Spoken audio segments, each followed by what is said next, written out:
ओम श्री गुरुवे नमः। ओम श्री गुरुवे नमः। अभी इससे पहले हमने महाभारत की घटना कथा कैसे प्रकाश में आई और इसमें प्रसंग आया था कि देवताओं की कुतिया शर्मा का पुत्र सार में यज्ञ स्थल में प्रकट हो गया। वो आया शब्द लिखा हुआ है, तो हम इसके समाधान में कि वो कैसे यज्ञ स्थल में प्रकट हुआ। साक्षात यज्ञ चल रहा है, जन्मेजय के भाई यज्ञ कर रहे हैं, जी वो अपने भाइयों के साथ हैं। तो बड़ा लोगों को आश्चर्य होगा कि आज का युग है, लेकिन हमारे ऋषि मुनि जो अष्टसिद्धि नवनिधियों के स्वामी थे, सभी प्रकार से कुछ भी कर सकने में समर्थ थे। उन्हें मालूम था, वो त्रिकालदर्शी हुआ करते थे और कुरुक्षेत्र के जो हिस्से हैं बहुत सारे, वो ऐसे हैं कि उनमें मनुष्य नहीं जाता। आज भी 84 योजन का क्षेत्र है। जो महाभारत का युद्ध हुआ वो उतना बड़ा मैदान नहीं है जितना बड़ा मैदान आज है।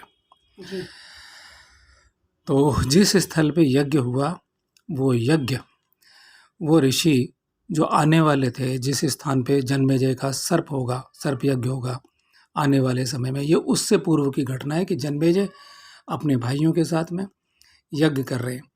लेकिन इस यज्ञ में ये व्यवधान आ जाता है कि वो भविष्य में होगा यज्ञ, और ये यज्ञ इस समय चल रहा है। तो ऐसी स्थिति में अचानक से प्रकटीकरण, वह प्राण सिद्ध क्षेत्र था। अब इसका उत्तर है कि वह प्राण सिद्ध क्षेत्र था ऋषियों का, और उसमें व्यास जी जैसे ऋषि, क्योंकि कुरुक्षेत्र और अन्य क्षेत्र तमाम सारे ऋषि मुनियों का नाम है जिनका वर्णन आगे आएगा। और किस ऋषि ने शाप दिया, किस ऋषि ने वरदान दिया, क्या होना था, ये सारी चीज़ें निश्चित। जब ऋषि जान लेते हैं तो उस सारे क्षेत्र को जागृत कर लेते हैं। जी करने वाले ऋषि हैं। तो उस यज्ञ स्थल में इतनी प्राण सिद्धि थी कि वहाँ पर जो अदृश्य जगत है वो दृश्य हो जाता है जी जन्मेजय के भाइयों को, जी क्योंकि करने वाले जी ऋषि भी हैं, साक्षात पुरोहित हैं, ऋषि हैं। और वो ऋषि जो पहले बैठे हुए, चाहे वो जंगल में बैठे हुए हैं, वहाँ से उन्होंने घटना की सृष्टि की हुई है। जी और वह परमाणुओं का जगत जो अदृश्य, यज्ञ स्थल में क्या इतने सारे अभी प्रसंग आएंगे। यज्ञ स्थल से महर्षि च्यवन कृत्या उत्पन्न कर देते हैं, साक्षात जो इंद्र के हाथ को स्तंभित कर देती है। दृष्टिद्युम्न की उत्पत्ति यज्ञ से हुई है, ये ऐसे विषय होंगे। द्रौपदी देवी की उत्पत्ति यज्ञ से हुई है, यज्ञ कुंड से। अग्नि जन्मा कहा गया उसे, अयोनिजा कहा गया है उसे। तो ऐसे प्रसंगों में इस कारणवश वो अदृश्य जगत दृश्यमान हो गया था। वो देख रहा है, लेकिन अब वो देख सकने में सक्षम हो गया, और वो साक्षात देख रहे हैं, क्योंकि वो परमाणुओं का जगत जो धूल है, जल अग्नि वायु आकाश आदि के जो तत्व जिनसे हमारा शरीर बना हुआ है, वह दैवीय जगत वो इतना शक्तिशाली हो गया है। उस कुत्ते के मन में आया कि मैं यज्ञ स्थल में जाकर के उस यज्ञ का दर्शन करूं। जी वो कोई छेड़छाड़ नहीं करता, लेकिन क्या होता है कि जन्मेजय के भाई उसे मारते हैं। और आगे की घटना वो जो लोग चाहेंगे वो इसका पहला भाग देखेंगे तो सुनेंगे, तो उन्हें यह जानकारी मिल जाएगी।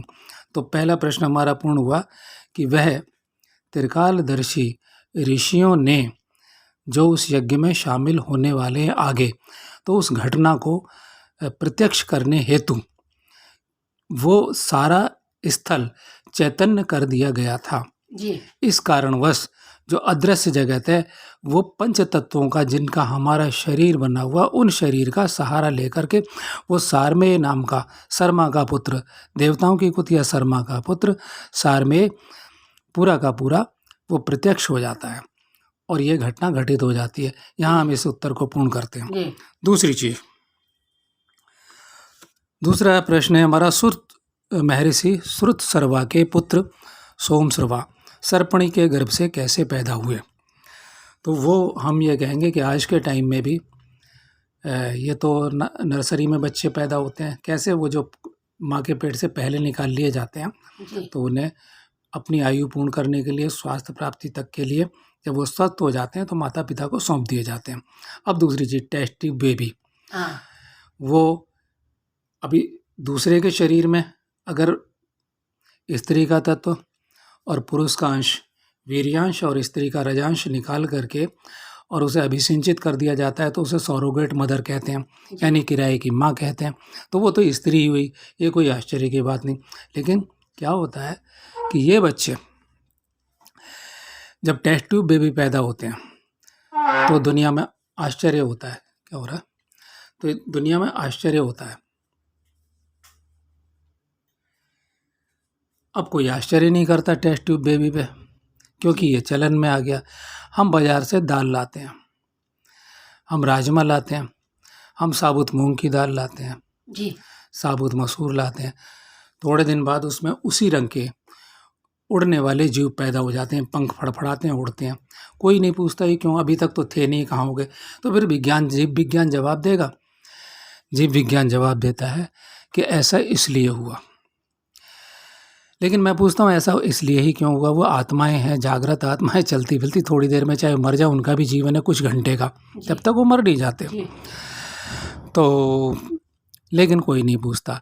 अब आती है बात ये, लेकिन वो ऋषि मुनि सर्वशक्तिमान थे। मेरा एक वीडियो कार्यक्रम है, उसका नाम है प्रवचन का धंधा करने वाले गुरु और असली तत्व शक्ति सिद्धि योगी में अंतर, जो कि अभी 70-80 साल पहले तक जीवित रहे हैं योगी, और भी बहुत कम समय तक जीवित रहे हैं। अभी एक ध्यान दिया जाए, 1952 में लॉस एंजल्स में योगानंद परमहंस ने समाधि ली थी, तो उनकी वीडियो भी उपलब्ध है। वैज्ञानिकों ने परीक्षण किया, 21 दिन तक उनका शरीर ज्यों का त्यों सुरक्षित रहा। अभी एक घटना का उत्तर नहीं हो रहा पूरा, लेकिन मैं खाली एक भूमिका शुरू कर रहा हूँ एक, कि किसी विज्ञान को ये जवाब नहीं मिला कि ऐसा कैसे हो गया, और वो मुस्कुराते हुए लेटे हुए थे जैसे अभी उठ जाएंगे। ठीक है। दूसरी बात,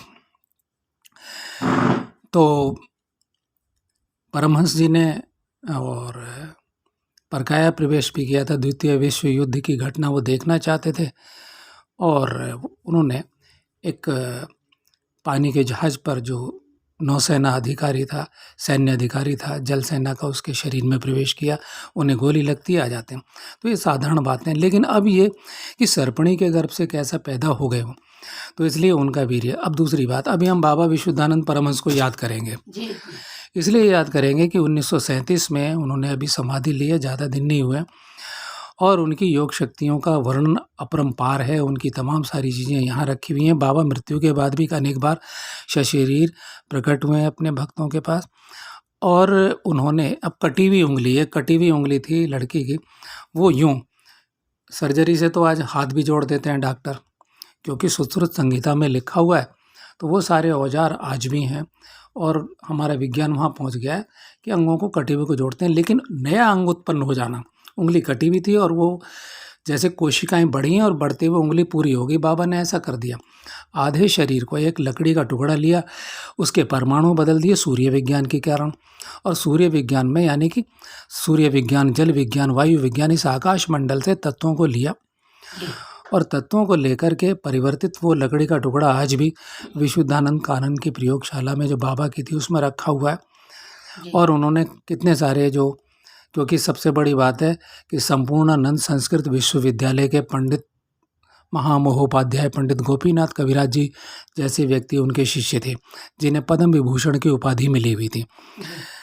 तो ऐसे व्यक्ति, तो वो तर्कशील, जहाँ तर्क सब जवाब दे देता, आधा लकड़ी का आधा टुकड़ा उन्होंने एमिथिस्ट बना दिया, जामुनिया बना दिया, आधे टुकड़े को मूंगा बना देंगे बाबा, आधे टुकड़े को लकड़ी का छोड़ दिया, और आधे को उन्होंने दूसरे रत्न में परिवर्तित कर दिया।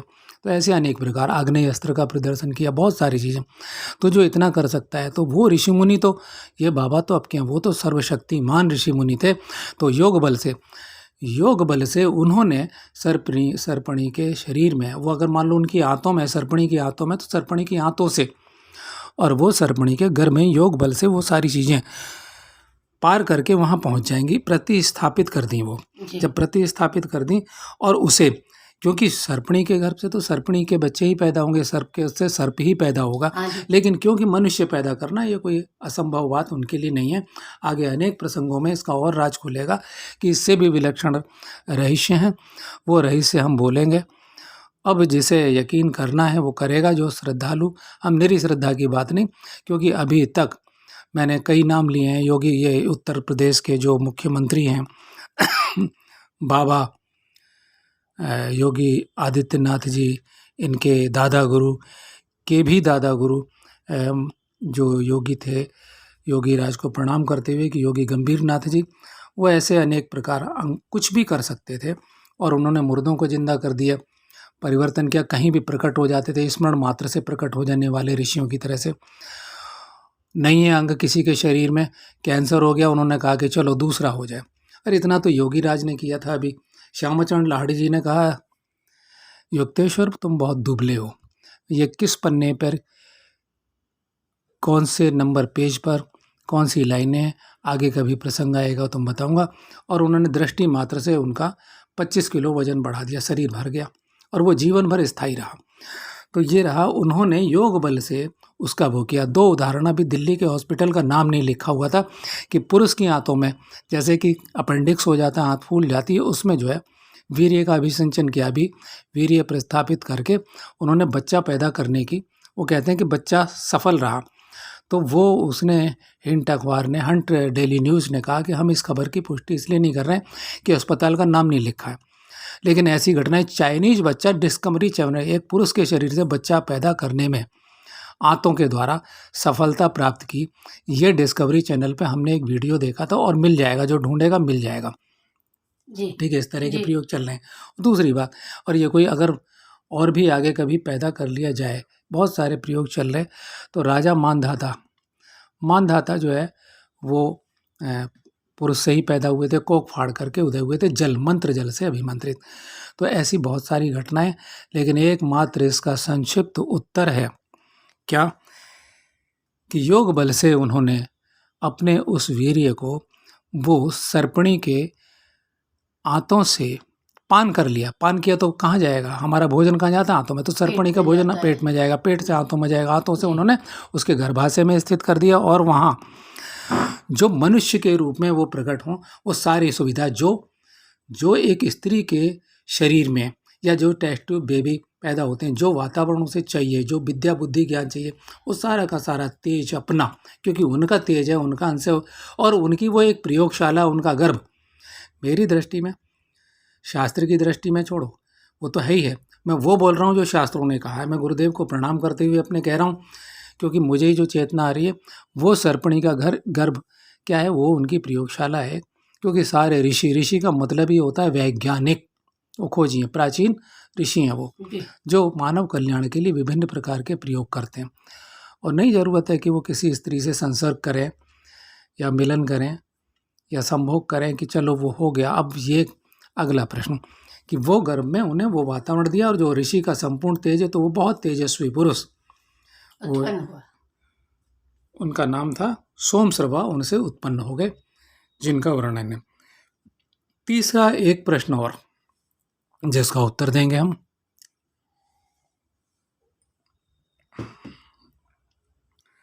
वो कहते हैं, हे राजन, इसका मेरे तपोबल से भरण पोषण हुआ है। भाई ऋषि के पास कि इसका जो भरण पोषण है, इसका भोजन, खाना पीना, जो कुछ भी है, अन्न जल जो कुछ भी है, वो सब कैसे हुआ? वो तो तपस्वी व्यक्ति थे, योग बल से।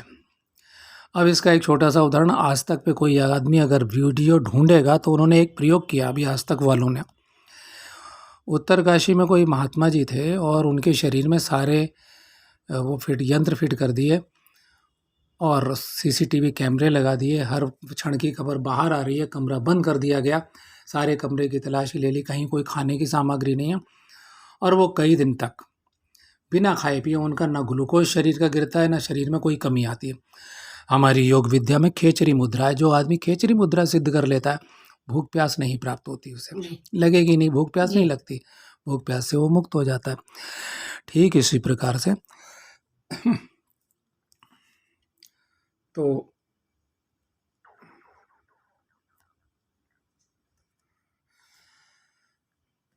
देवी उन महात्मा जी के शरीर में कोई कमी नहीं आती है और वो स्वस्थ रहते हैं। तमाम सारे योगी, तमाम सारे सिद्ध लोग ऐसे रहे हैं जो भोजन करते ही नहीं। वो इस शून्य से, शरीर में भोजन क्या करता है, भोजन हम खाते हैं तो भोजन हमारे शरीर से यूं ही निकल जाता है, उससे जो मूल रस है, पाचक रस है, अन्न रस है, जो जीवन रस है, वो हमें प्राप्त होता है, बाकी हिस्सा हम त्याग देते हैं। तो ये ठीक इसी प्रकार से ऋषि क्या करते हैं, महाशून्य से, इस महाशून्य में जो पांचों तत्व है योग माया के, जल, अग्नि, वायु, आकाश आदि, जो जीवन की शक्ति वो सीधे ग्रहण कर लेते हैं। शरीर में कोई कमी नहीं आती, कोई मांस नहीं घटेगा, कोई वजन नहीं घटेगा, कोई कुछ भी नहीं होगा। दूसरी बात, हमारे अब प्रश्न उठेगा, अपना तो हमने विजय प्राप्त कर ली, लेकिन वो कहते हैं कि मेरे पुत्र का भरण पोषण मेरे तपोबल से हुआ है। तो ठीक इसी प्रकार विराट चेतना की बात करें तो भगवान कृष्ण ने एक शाक का पत्ता खा करके दुर्वासा ऋषि और उनके 10,000 शिष्यों का पेट भर दिया था। उन्होंने कहा संपूर्ण जगत तृप्तो, तो पूरे उस समय के लिए सारे कीट पतंगों, उस पूरे ब्रह्मांड में जो कुछ भी था सबकी भूख शांत हो गई, पेट भर गए सबके। और दुर्वासा ऋषि अपने 10,000 शिष्यों के साथ वहाँ से चले गए। मैं जिक्र करना चाहूँगा उत्तर प्रदेश अमरोहा जिले के डीएम साहब श्री वीके पवार जी का। उन्होंने अपने जीवन का संस्मरण बताया मुझे कि बहुत थके हुए थे। उनके गुरुदेव का आश्रम, पतंजलि योग पद्धति के उनके गुरुदेव, और उच्च अवस्था को प्राप्त, बहुत थके मांदे टूटे हुए कि अब गिरा। और उस समय वो बताते हैं कि उससे पहले वो डिप्टी कलेक्टर थे उत्तरकाशी के, लेकिन और वो इतने विवेकशील हैं, इतने प्रखर बुद्धि हैं, तर्क है, भाई अधिकारी तो हैं ही हैं, क्लास 1 ऑफिसर, लेकिन उस अवस्था में वो गए गुरुदेव के आश्रम में। और गुरुदेव ने क्या किया, कण मात्र कोई, उन्होंने मिठाई ले गए थे, वो मिठाई, पवार साहब मिठाई ले गए थे गुरुदेव के लिए। उनके गुरुदेव ने एक छोटी सी मिठाई का टुकड़ा ग्रहण कर लिया, भगवान को, परम ब्रह्म परमात्मा को भोग लगा करके टुकड़ा ग्रहण कर लिया। पवार साहब बोलते हैं, मुझे लग रहा था मैं गिर जाऊंगा, और मुझे लगा मेरा पेट भर गया, भूख प्यास से व्याकुल था, लेकिन मेरा पेट भर गया तत्काल और सारी थकान जाती रही। तो ये तो अभी की बात है। तो मिस्टर पवार अब क्या है? अभी रिटायर हो गए हैं, इसलिए। अच्छा। जी, तो किस पद से? डीएम अमरोहा बोला ना मैंने, आपने सुना नहीं? अच्छा जी, नहीं सुना मैंने, लेकिन हाँ, अब प्रसंग को मूल तत्व पे लाते हैं। जी, तो हम यहाँ पर जिक्र पूर्ण होता है कि उन्होंने मुझे ये सन्मिश्र, और मैं इस पे, क्योंकि वो सत्य बोलते हैं, कोई झूठ नहीं बोला, कोई मतलब नहीं था मुझे व्यक्तिगत रूप से, मैं तो एक साधारण व्यक्ति, मुझे इम्प्रेस करने का कोई मतलब नहीं था। उनकी आंखों में सच्चाई हर एक चीज़ में, और उनकी बहुत सारी चीज़ें मैंने नोट की, वो सत्य बोलते हैं। तो बहुत सारे लोगों ने, तो गुरुदेव ने ऐसा किया, तो अब हम मानते हैं वो ऋषि थे, और ऋषि तो इधर एक पत्ता, वो चाहे तुलसी का हो, चाहे अपामार्ग का हो, कोई भी चीज़ अपने जीभ पे रखेंगे, अब वो ग्रहण करेंगे, और उनका संकल्प होगा कि इसकी तृप्ति हो जाए तो इतनी हो जाएगी। और शून्य से अगर वो अपना पेट हो, तो जीवन तो जुड़ा हुआ है, हमारी सबकी आत्माएं एक हैं, जुड़ी हुई हैं। जो आत्मज्ञानी, आत्मशक्ति, और जो इसने पांचों तत्वों पर अधिकार कर लिया है, तो वो ब्रह्मांड का तत्व है, किसी अन्य ग्रह का तत्व है, वो भी सक्रिय कर सकता है अपनी आत्मशक्ति से, और अपना तो है ही है उसका। तो इस प्रकार से उन्होंने अपने पुत्र का भरण पोषण किया, ये हम यहाँ पूर्ण करते हैं। और एक और बात कि भाई उनका आर्य समाजी लोग बहुत मजाक उड़ाते हैं कि भाई ऋषियों का वीर्य निकलता ही रहता था ऐसे, और इसके विषय में भ्रांत धारणाएं, ऐसे कैसे वीर्यपात हो जाएगा। एक आम, ये बड़ी छोटी सी बात है, इतने महान ऋषि मुनि, तो एक आम आदमी का भी वीर्य ऐसे नहीं निकलता है। रात्रि निद्रा काल में स्वप्न दोष हो सकता है, लेकिन वैसे नहीं निकलता, और ऋषि मुनियों का वीर्य निकल जाना, तो ये घटनाक्रम है। आगे अनेक प्रसंग ऐसे आएंगे, तो एक कार्यक्रम में अभी और आएगा, महाराज उपरचरी का प्रसंग आएगा, मैं उसे लेना चाहूँगा, तो उसमें मैं जिक्र करूँगा। अब एक बार विस्तार से बता दूँगा कि कैसे लोगों का संशय दूर हो जाएगा, क्योंकि लोगों ने शास्त्र पढ़े, महाभारत पढ़ी, रामायण पढ़ी, और क्योंकि बाली और सुग्रीव के जन्म की भी कथा ऐसे कि इंद्र का वीर्य वो बाल पे गिरा तो बाली, और ग्रीवा पे गिरा तो गले पे गिरा तो सुग्रीव हो गए। इस तरह के नहीं किस पे गिरा, क्या हुआ, बहुत सारी चीज़ें हैं, अमुक स्त्री पे पड़ा, अमुक इस पे। तो हम इन सारे प्रसंगों को, तो जो जो आता जाएगा उसको बिल्कुल जो वास्तविक तथ्य है वो हम प्रकट करेंगे। तो आज के लिए हम यहीं विराम करते हैं और गुरुदेव को प्रणाम करते हुए ओम श्री गुरुवे नमः। अगले प्रसंग पे हम आएंगे, आगे हम बताएंगे कि वो अयोध्या ऋषि के 3 शिष्य थे, जिनमें से एक शिष्य के कारण, अगर वो 3 शिष्य ना होते तो जन्मेजय का सर्प यज्ञ ना होता, और अगर सर्प यज्ञ ना होता तो महाभारत की कथा प्रकाश में नहीं आती। तो वो एक और पीछे चलें तो हमारे जो श्रोता हैं, हमारे जो दर्शक हैं, वो अगले हमारे अंक का इंतज़ार करेंगे, अगर उन्हें अच्छा लगा हो तो। ओम तत्सत। ओम श्री गुरुवे नमः। ओम श्री गुरुवे नमः।